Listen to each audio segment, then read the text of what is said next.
Huminto ang isang tren sa istasyon kung saan bumaba ang 2 taong nagngangalang Gaidao at Eshov. Ito, mukhang magkatrabaho silang dalawa at naghahanap ng mangkukulam sa paligid ng lungsod.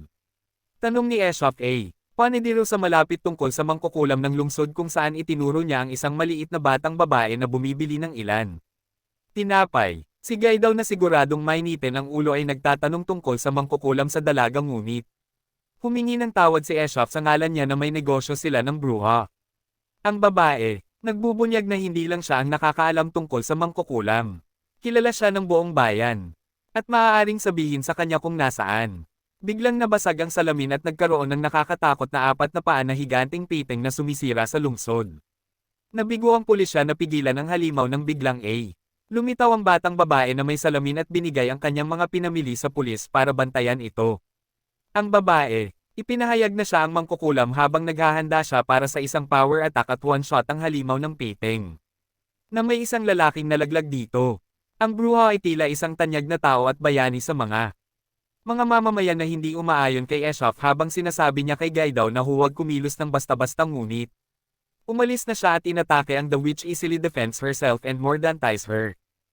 Para maaresto siya ng mga pulis. Biglang pumasok si Eshov sa bukid kasama ang kanyang mga uwak at naglaho sa manipis na hangin kasama si Gaidao. Nang maglaon sa labas ng napakalaking palasyo ng mangkukulam. Isinalaysay ni Eshov ang kasaysayan ng mangkukulam ng lungsod na ito na pinatay ng mga mamamayan humigit kumulang 400 taon na ang nakalilipas. Habang nag-uusap sila ay may dumating ding grupo ng mga babae na nagtatanong kung imbitado rin sila pero si Eshov. Sinasabi sa kanila na negosyo lang ito sa mangkukulam. Lumilitaw ang batang babae kanina at hindi sila pinapayagang magkita ng kanyang amo dahil anibersaryo ngayon at gusto niya ipagdiwang ito. Nang marinig ito, sinabihan ni Eshov si Gaidao na bumalik sa hotel kung kinakailangan. Maghanap ng isang bagay. Pagdating nila doon ay nabunyag na ngayon ang anibersaryo niyan. Bruha noon pa at niyaya niya ang mga babae sa isang masamang bagay. Habang papalabas ng hotel, sila ay nakaharap ng mga pulis na kinokontrol ng mangkukulam pero buti na lang at kaya nila para makaalis dito ng ligtas. Samantala, ang batang babae kanina ay nagising na nakahubad at nakahubad. Laking gulat ko nang makita ang mga hubad na katawan sa malapit na walang mga kamay at paa. Maya-maya lang, dumating ang bruha. At ibinunyag na ang mangkukulam na pinatay ng mga mamamayan ay ang kanyang lola at ngayon.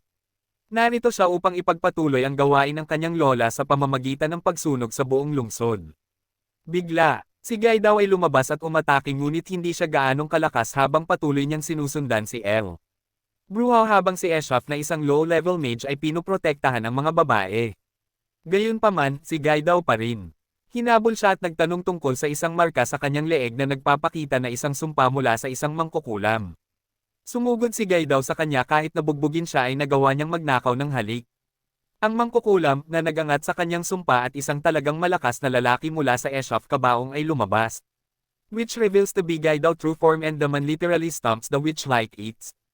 Wala. Nang maglaon, ang mga batang babae ay nasadyap ng mga pulis at samantala si Gaidao ay tila bumalik sa kanyang anyo ng babae at parehong umalis sina Eshov at Gaidao sa lugar sa isang napakalaking barko. Gabi, isang batang babae ang naglalakad pauwi pagkatapos ng isang petsa. Habang naglalakad siya, napansin niya ang napakaraming uwak. Dito, habang naglalakad siya sa isang kalye ay nakasalubong niya ang isang makulimlim na matandang mukhang may hawak sa leeg niya at hinampes siya. Samantala, sina Eshov at Gaidao ay iniimbitahan ng ilang mafia boss dahil ang kanyang alagang halimaw ay nagiging ligaw ngunit si Gaidao ay tila hindi interesado at umupo. Kaya, nakakuha ng ideya si Gaidao at nagpadala ng napakalaking water ball patungo dito ngunit madaling hamarang ang halimaw. At nagmamadaling pumunta kay Eshov kaya gumamit siya ng water ball at sinasakal ang hayop hanggang sa ito.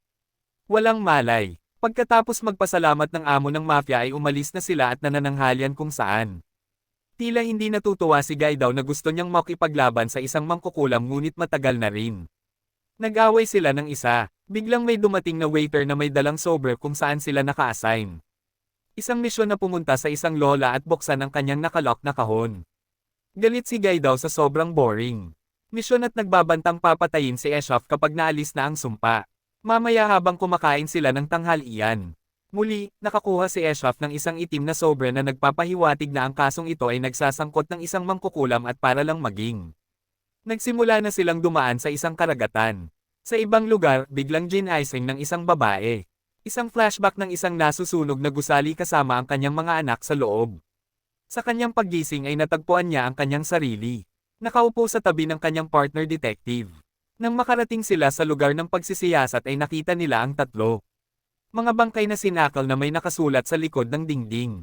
Pagkatapos ng investigasyon, ito ay isiniwalat na ang pangalan ng babae ay Kara na nag-iisang mage sa departamento ng pulisya.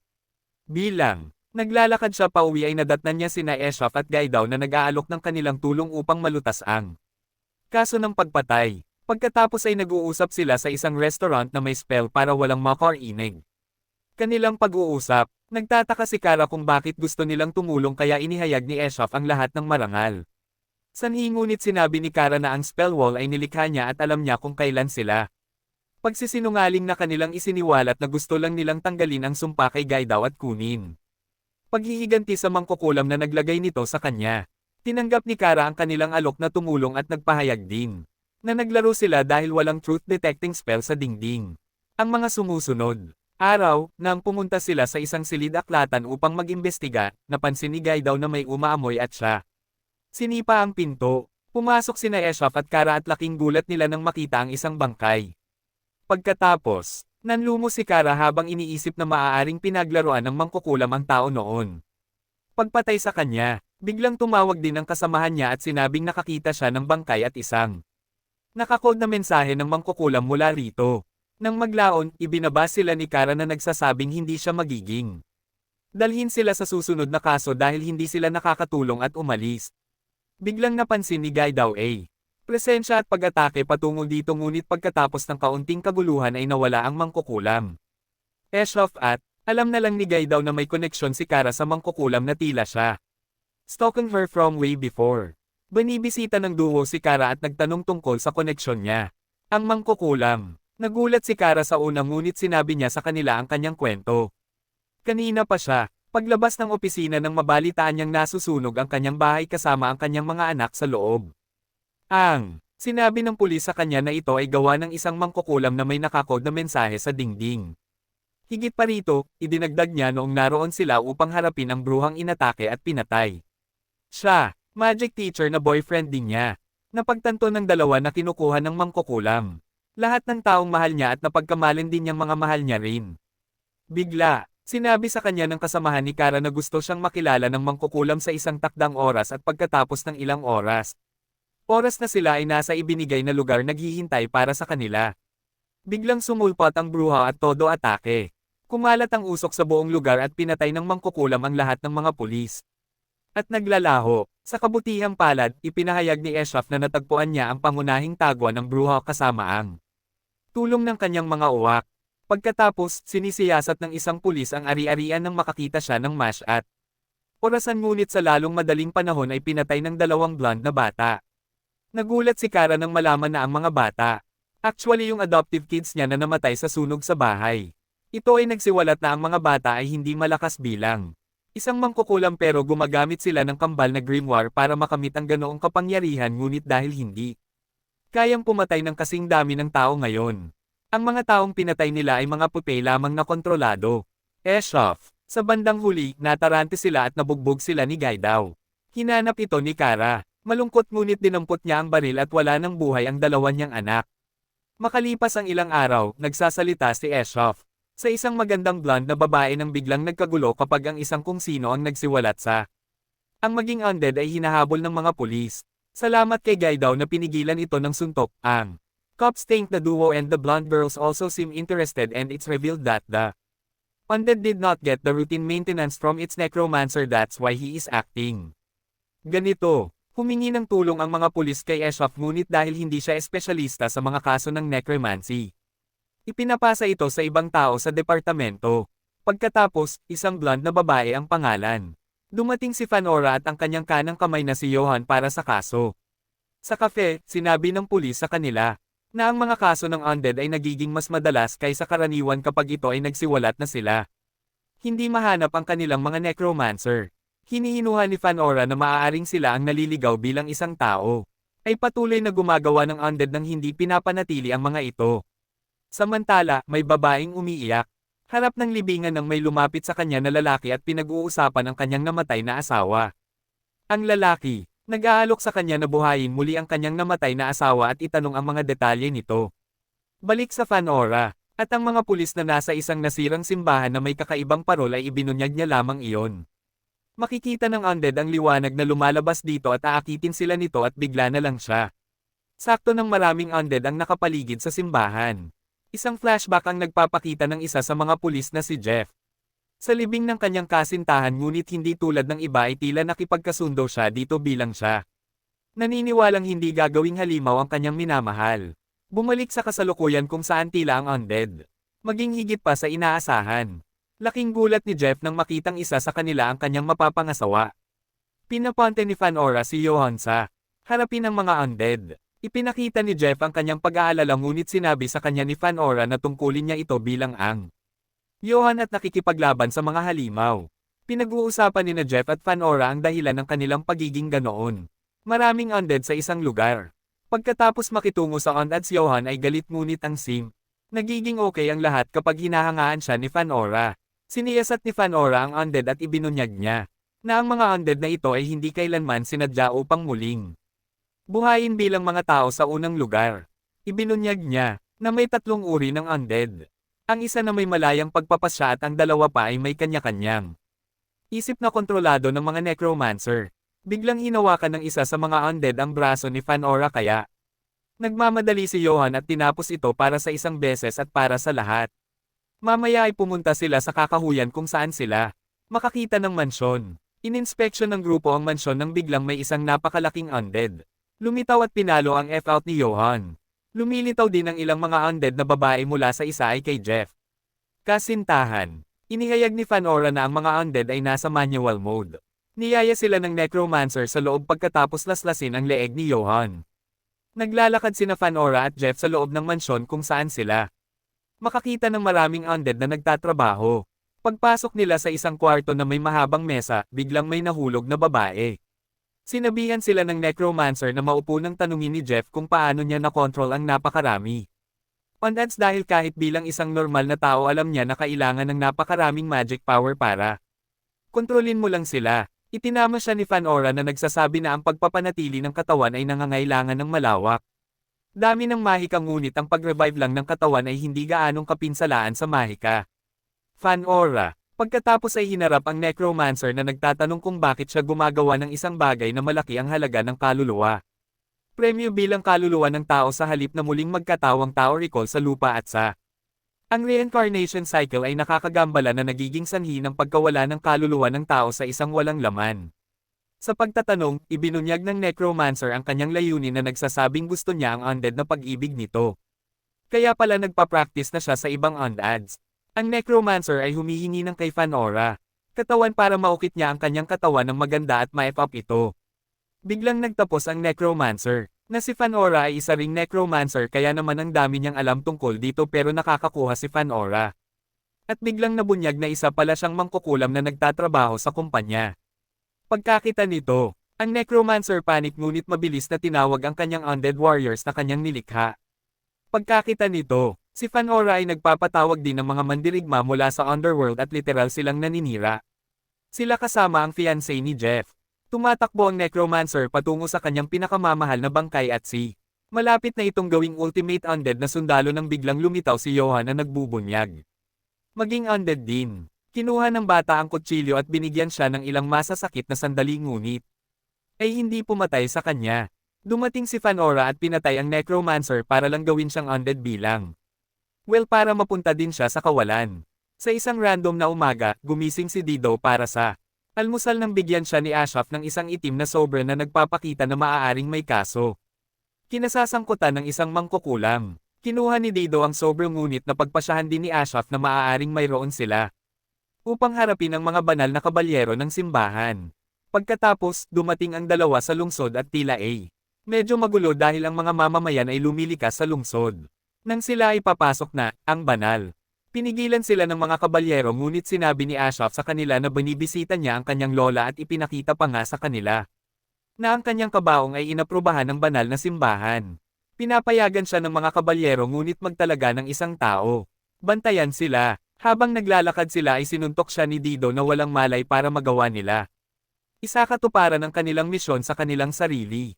Isiniwalat ni Ashraf na gumagamit lamang siya ng peking ID para makapasok sa bayan habang itinatago nila ang kabalyero sa mga palumpong. Sa ibang lugar, si Hugh Gatmat, ang pinuno ng Banal Knights ng lungsod, ay naglalakad patungo sa kanyang trono habang si Loa, ang kanyang katulong, ay nagsasabi sa kanya tungkol sa ang investigasyon ng mangkukulam. Inutusan sila ni Vod na harapin ang mangkukulam at ihahatid niya ang huling suntok, ngunit ang tagapayo mula sa pangunahing simbahan ng banal na kabalyero ay hindi nagpapahintulot sa kanya na patayin siya.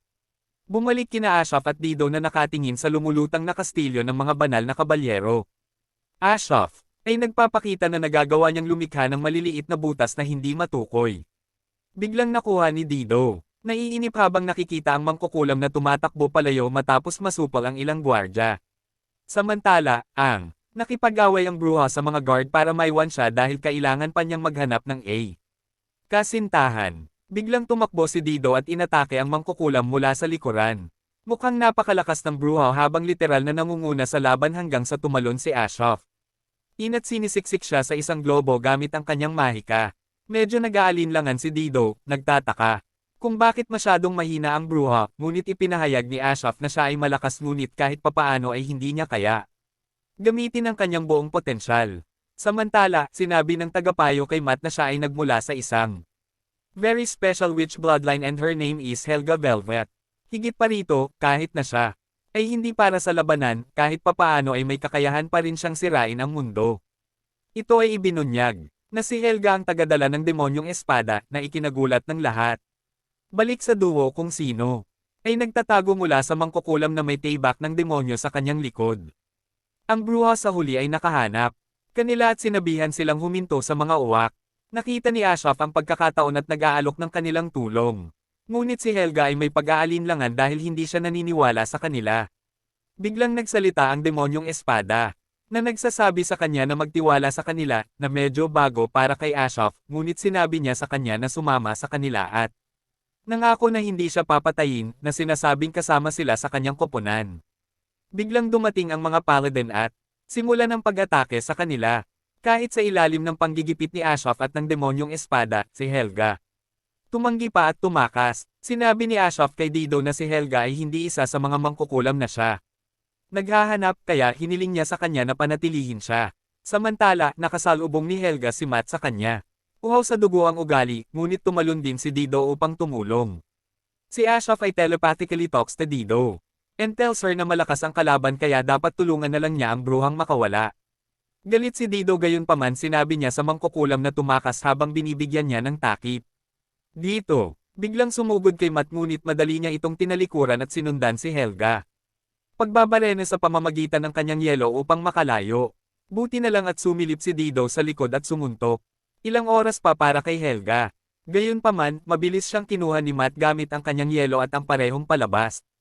Ang kanilang interes sa isa't isa kung paano nila nagagawa ang mga hindi pangkaraniwang gawain tulad ng tao, ngunit kailangan siyang iwan ni Matt doon dahil siya ay nangangaso.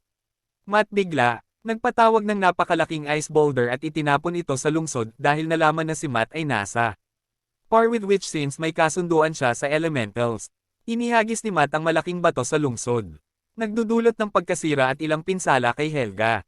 Bigla niyang nakita na wala siyang demonyong espada at sa kasamaang palad ay hawak ito ni Matt.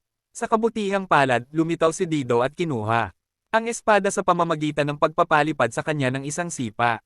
Habang ibibigay niya ito kay Helga, Lowell dumating at sinubukang alisin ang espada mula sa kanya, ngunit salamat sa Didaus hindi niya iyon hinayaan mangyari. Lumabas din si Matt at inatake siya nang makitang inihagis ni Dido ang espada sa malayo. Nagmamadaling kunin ni Helga ang espada at nang sa wakas ay nakita niya ang espada na natagpuan niya. Paladin inspection ito. Gayunpaman, kumilos si Dido at kinuha ang espada at sinabi sa kanya. Sundin siya kung gusto niya.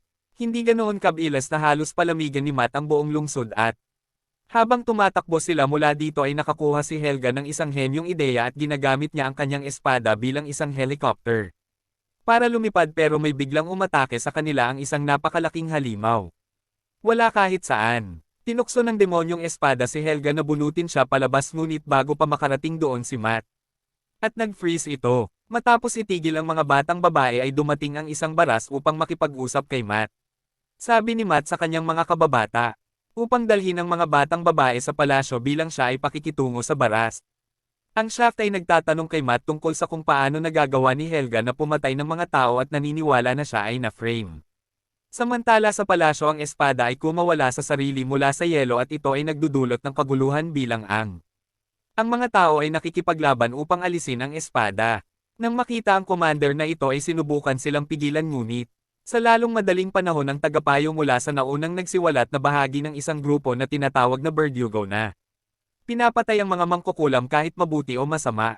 Ginagawa ng tagapayo ang commander na isa sa kanya. Puppet at ginagamit siya para salakayin ang mga lalaking nakikipaglaban para sa mga espada. Bumalik sa isang baras kung sino. Nagsasabi kay Matt tungkol sa mga hinala at ginagawa siyang pag-aalinlangan na siya ay ginagamit ng mga Verdugo. Sinubukan ni Dats na makipag-ugnayan pabalik sa palasyo ngunit hindi nakatanggap ng anumang tugon. Bigla siyang inatake ni Lowell na nagresulta sa kanyang malubhang pinsala. Samantala ang palasyong si Guido ay nakikipaglaban sa paladin ng commander habang si Helga, na nagtatago, ay nakakuha ng payback. Sinubukan ng dalawang babae na tumakas ngunit sinabihan siya ni Helga na kunin muna ang espada at pagkatapos babalik para iligtas siya. Si Ashken ay sobrang sabik na iligtas si Helga ngunit hindi maaaring mag-zip si Guido. Doon dahil wala siyang pakpak o ano paman. Nagpasya siya na dapat silang maghanap ng baras. Una, nakadapa sila sa kanya at sobrang lamig pero naninipa pa rin. Ang baras ay hindi nakulong para sa matagal at magsusumikap sa pag-aayos kay Matt na maaaring maging malaking tulong. Ang mga figure ng baras na Matt wasn't going to all out in the fight dahil mas marami ang katas ng elementals kaysa doon, sabi ni Matt. There's a whole bunch of magic stuff he doesn't get so baka may nanggugulo sa kanya. Kasamahan. Pagkatapos ay pinunan siya ni Guido sa mga nakatutuwang bagay na bumaba sa tore. Kahit na, sinusubukan nilang itago ang espada na hindi ito gagana. Parang magnet pala, napipilitin ang lahat, scrap kahit na hindi nila nararamdaman ang kanilang pinakamahusay. Sa sandaling iyon, ang Verdugo ay nagpakita ng isang grupo ng iba pang mga pulis at Helga. Ipinagmamalaki ng Verdugo ang kanyang kamay ng demonyo na si Ishlingen, na ito ay ligaw na guwantes na ginawa mula sa mga balat ng 17 mga hari at isang magic ring. Hinahayaan siya nito boss, mga tao sa paligid pero aminado siyang hindi maganda sa mangkukulam kahit anong pilit niya. Tapos siya, lumampas sa kanyang kapangyarihan at ginawa ang tatlo sa kanyang sariling mga lalaki sa kanilang sarili. Mula sa wala kahit saan tinawag ni Helga ang kanyang mga espada at pinuntahan ang Verdugo na nakakuha ng pagkakataong mag-bolt. Ngunit nang malapit na siyang makasama ni Guido ay tumalikod siya at hinampes ang blonde. Nakikita, ang kanilang pagbaril ang iba pang mga opisyal ay tumalon at nagsimulang humagulgol kay Matt at isang baras din, lahat ng tao. Nagkakamot ng ulo kapag naghulog ng bomba ang Verdugo. Hinihila na niya si Helga. Mga string sa lahat ng kasama. Ibinigay niya sa kanya ang demonyong espada. Sinabihan siya ni Matt na huwag itong buksan ngunit hindi nakikinig ang Verdugo. Ngunit kapag siya ay gumuhit ng espada nada, ibinugan niya iyon. Kailangan niya ng puso ng mangkukulam para i-unlock ang totoong mojo at sa kanya sinaksak si Helga gamit ang talam. Bumalik sa nakaraan at ang pamilya ni Helga ay mapapawi ng mga ganitong uri ng Verdugo. Meron siyang aibok ito ng solo para mapanatiling ligtas ang espada. Nagdadala siya ng sama ng loob ngunit nangako na hinding-hindi. Gumuhit ng espada, ngunit nang sa wakas ay lumabas na ang espada ay nagnangalit ito na naghiwa-hiwa sa kalye sa kastilyo tulad ng mantikilya. Ang espada ay hindi lamang isang espada bagamat ito ay ang napakalaking nilalang na tulad nito. Ang Grim Reaper. Iniisip ng Verdugo na kaya niya itong paamuhin gayunpaman ang sabi ng baras ay hindi iyon gagana. Habang ang sandata ay umiiral sa isang estado ng kaguluhan. Ang Verdugo ay hindi bumibili ng babala ng baras at tumungo sa bayan na naghahanap ng mas maraming tao na magpapalakas. Ibinabato ni Matt ang lahat ng nakuha niya sa espada gamit ang kanyang espesyal na elemental na kasanayan ngunit para siyang tumama sa isang brick wall. Tumulo ang luha doon ni Helga dahil hindi niya maprotektahan ang espada at tsaka hindi pa siya nahalikan. Sa sandaling iyon ay nagpakita si Guido at nagbibigay ang baras. Medyo umaasa si Helga na sinasabi sa kanya na malapit na niyang makuha ang halik na hinihintay niya bilang Guido. Tanim ng isa sa kanya. Kapag naghalikan sina Helga at Guido, lumalabas ang nakakatakot na itim na ningning na ito. Helga at nag-zoom sa kabaong. Ang totoong Helga ay nagising at pareho si Matt at ang nakakatakot. Sword Ashken nakaramdam ng panginginig at tumigil sa kanilang pag-aaway. Siya bust sa pamamagitan ng isang ice barrier tulad nito. Wala at sumama sa kanila. Samantala ang Verdugo ay napakamot sa kanyang ulo na lubos na naguguluhan. Bumalik sa away, binalaan ng bara si Guido na mapili ang espada na gusto nitong may buhay kaya hindi niya magagamit ang kanyang kanang kamay. Hindi sigurado si Helga na makakapanalo sila ngunit sinabi iyon ng isang baras. Mayroong isang grupo ng mga bagay na maaaring wakasan ang mundo. Sa sandaling iyon ay pinigilan ni Guido ang halimaw. Atake napakadali. All of a sudden the elemental starts aiming at Guido more scared of her. Kaysa sa espada kaya nagsama-sama sina Matt at Guido na sinusubukang hampasin ang halimaw na may ilang aksyong yelo. Ito ay matigas at tumatagal ng maraming pagsubok ngunit si Guido sa wakas ay nagpako kay Ashken ng isang malaking tipak ng yelo. Si Matt ay tumalon sa pagkakataon at hinampas ang isang malaking nilalang na fog upang kunin ang demonyong espada. Ngunit wala ito ni Ashken at hinampas niya ang maulap na hayop na pinutol si Guido sa proseso. Nakikita ng baras na ang demonyo ay nakakulong ng napakatagal at naging kalaw-angin ngunit ngayon ay bumalik na ito. Puspusan. Walang lakwatsa itong sumugod sa kanya. Sa isang iglap ay pinahinto ito ni Guido. Isang kamay at hinampas ito sa kisser gamit ang kanyang metal na braso. Ang hit ay nagpapadala ng demonyo.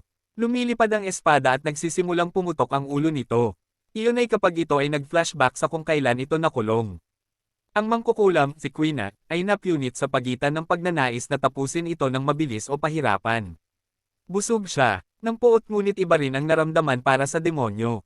Habang nawawala ang espada ng demonyo, binugbog, medyo gamaan ang loob nito hindi nasaktan si Helga.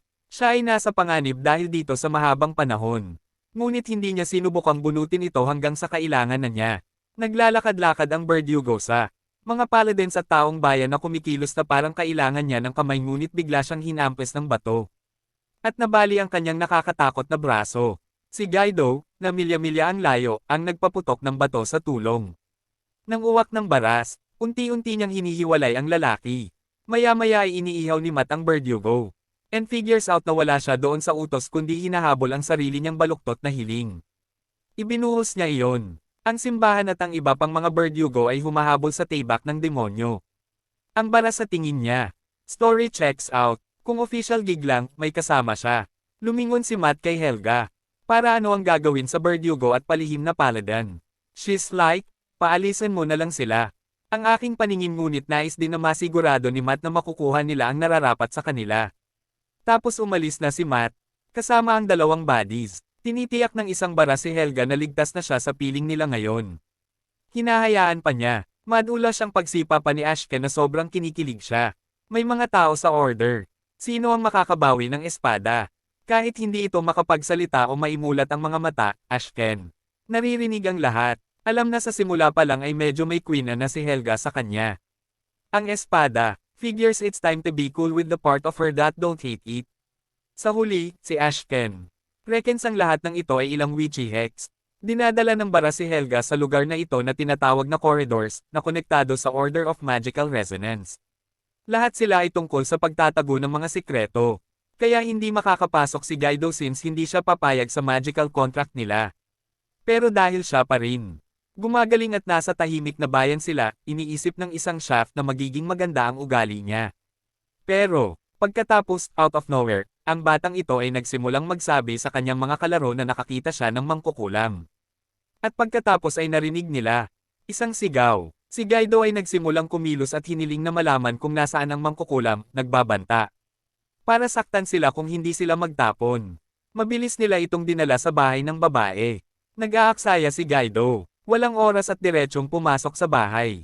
Isang matandang babae ang nagbukas ng pinto at nakita si Guido na bumagsak sa lupa. Biglang humawak ang mga alagang hayop sa bahay sa mga braso ni Guido at nagkamot ng mukha. Gumagamit ang matandang babae ng ilang ointment para tumulong ngunit ang lakas ng pagpapagaling ni Guido ay pumasok at inayos siya. Nang wala sa oras, lumalabas, hindi naman talaga mangkukulam ang matandang babae. Samantala, isang baras ang kausap. Isang tao tungkol sa kung saan sila dadalhin ng mga corridors kapag nakakuha siya ng isang itim na sulat. Alam niya ito, ibig sabihin may malapit na mangkukulam kaya desperado siyang nagbasa. Sinabihan niya si Helga na maghintay at Nagmamadaling umalis, mukhang natatakot. Magaling lang pala sa herbs ang matandang babae, kaya ang mga bata. Magpasya na tulungan siya upang humingi ng paumanhin para sa halo. Tapos, itong lalaking kamukha ng isang. Ang Verdugo ay nagpapakita sa labas ng manipis na hangin at ginagawang mawala ang lahat. Mayroon siyang espesyal na ito. Balabal na hinahayaan siyang lumukso sa ibang mundo at bitag ang mga tao doon. Hinahayaan niyang gamitin siya ni Guido. Senses again and mentions he spotted her while chasing his body. Curious siya, kung saan naroon ang kanyang nakababatang kapatid at ilang makapangyarihang bagay na parehong nawawala. Mula sa, wala kahit saan, lumabas ang isa sa mga bata na gustong makipag-chat kay Guido. Kasabay nito, ang baras. Ay, pagbabahagi na si Angela, ang mangkukulam na naglagay ng spell kay Guido, ay nasa paligid. Ang mga numero ng Verdugo. Siguradong gising si Angela dahil may balabal siya na katulad niya, ngunit ang ikinagulat niya ay siya. Siya mismo ang gumawa nito. Dahil ang mga balabal na ginawa niya ay hindi magtatagal, hinahabol niya ang mayroon siya. Nang tila halos hindi na makita o marinig ni Guido ay tumayo siya, handa na. Tumalon sa usapan. Ang baras ay nagsasabi kay Helga na wala siyang magagawa dahil sa mga bagay. Nangyayari na ayon sa tadhana. Ipinaliwanag niya na mayroong isang espesyal na bono sa pagitan. Yaong sinumpa at yaong sumusumpa sa kanila, at pinagsasama sila ng tadhana. Ginawa niya ang kay Guido. Mahina ang katawan sa ilang lugar upang maiwasan ang gulo, ngunit ngayon ay maaaring pigilan siya nito sa pagtakas. Kahit na tiniyak ng isang baras kay Helga na hindi niya kailangang mag-alala, pinilit niyang tumulong. Guido. Tinulungan siya noon, kaya ngayon gusto niyang ibalik ang pabor. Gustong makausap ni Angela. Mag-isa si Guido, kaya nagpakalat siya ng chismis para makaabala sa iba. Tinanong niya si Guido kung ano ang nararamdaman niya. Gamit ang kanyang katawan para sa pangkukulam, na nagmumungkahi na ang kanyang madaling ibagay na laman ay dapat nakapakipakinabang.